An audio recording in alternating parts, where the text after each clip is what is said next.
Alright, what up, Hebrews? I want to say all praise to the Most High, Yahweh, who is our power in this last hour.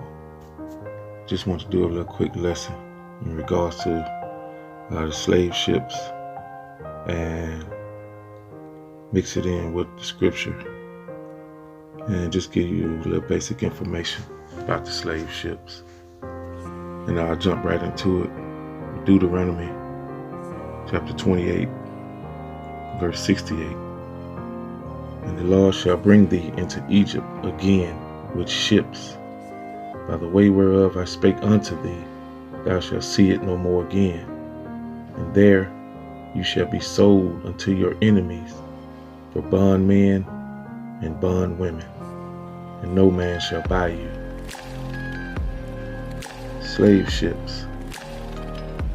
Combination of overcrowding, lack of drinkable water, a bad diet, deadly diseases, and maltreated often led to death.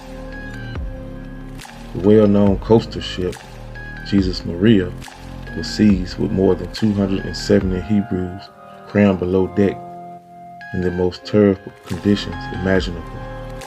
Rapes, beatings, and murder were all too common. Deuteronomy chapter 28, verse 35. The Lord shall smite thee in the knees and in the legs with a sore botch that cannot be healed, from the sole of thy foot unto the top of thy head. More on the slave ships. Unspeakable actions of this slave trade include those of cannibalism. One example reads as follows. A large number of Hebrew captives reported that shipmasters and deckhands would murder certain captives, eating his heart and his liver, then slice the man's legs and arms into small square pieces and serve them with rice to the other captives. Deuteronomy chapter 28, verse 53. And thou shalt eat the fruit of thine own body, and the flesh of thy sons and of thy daughters, which the Lord thy God has given thee, in the siege and in the straitness, wherein thine enemies shall distress thee.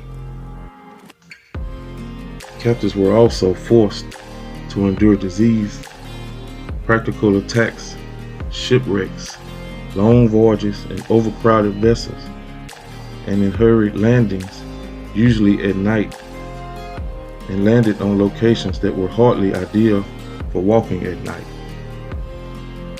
Some seasoned British officers who observed the conditions in which this group of men, women, and especially children arrived in were left struggling for words to describe what they considered to be one of the cruelest cases of human trafficking they had ever witnessed.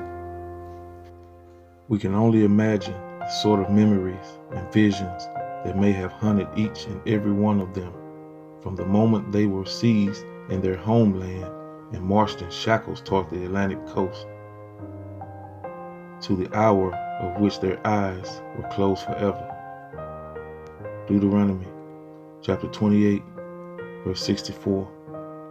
And the Lord shall scatter thee among all people, from the one end of the earth even unto the other, and there thou shalt serve other gods, which neither thou nor thy fathers have known, even wood and stone.